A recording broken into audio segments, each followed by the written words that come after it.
I've been watching and to some degree participating in this skirmish within the MAGA right over Trump and whether Trump has, broken his promises and whether, quote, Iran has a right to defend itself.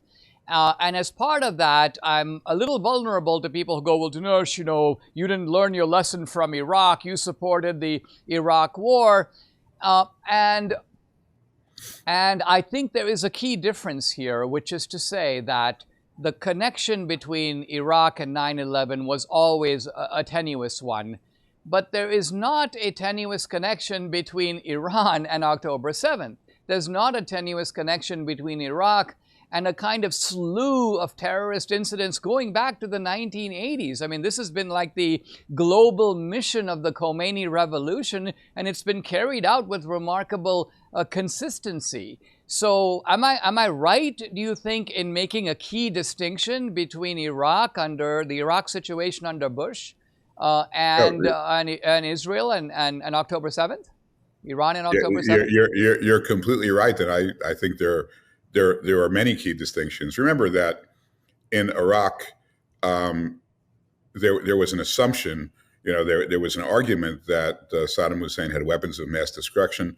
Colin Powell got before Congress and made that speech. Well, he was wrong. Okay, so first of all, the intelligence was wrong in Iraq, and there's no question that everybody acknowledges that Iran is working towards a nuclear bomb because there's no purpose in enriching uranium to 60% purity for any civilian use. It only is relevant to a nuclear weapon. And they got 14 facilities there that are all set up and geared. Plus, there was a whole archive that the Mossad captured about 5-6 years ago, which showed that they had plans to create a bomb. So that's number one. Number two,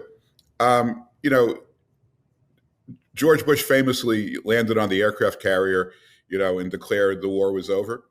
Only to find out that he could not control the Iraqi population. There's not going to be any boots on the ground in Iran. No American boots on the ground. No Israeli boots on the ground.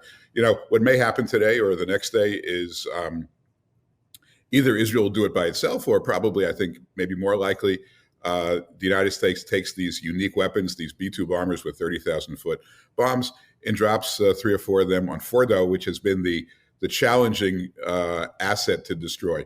That's it. They're going to pick up and leave at that point, as are all the Israelis and the Iranians. Who have a very well developed society with some diversity, will try to find a way to rebuild their country. But it's not going to be. We're not going to be in the business of nation building. So the skies are completely clear in Iran. We have an opportunity, a window of time to destroy their nuclear capabilities. That's what this war was about. This is one of those rare opportunities, Dinesh. We don't see it that often, where we have a very clear mission, both America and Israel, a very clear mission. Go in, get rid of the nukes. The nukes are there. Get rid of the facilities, and then get up and get out. And there shouldn't be, unless something goes terribly wrong, there shouldn't be a single Israeli or American that is injured as a result of this process. There hasn't been a single Israeli plane or Israeli pilot who's been taken down. They've been flying around there for 5-6 days. So this is a winnable war. It's got a very clearly defined objective. The intelligence is unassailable. And Iran, as you correctly point out, has been the leading state sponsor of terror, for 25 years, responsible for the killing of many Americans. It's attempted to kill even people now in the Trump administration, certainly from the 45th administration. So this is enormously different from what happened in Iraq. And I agree that Iraq was a mistake. So and I see significant distinctions between the two.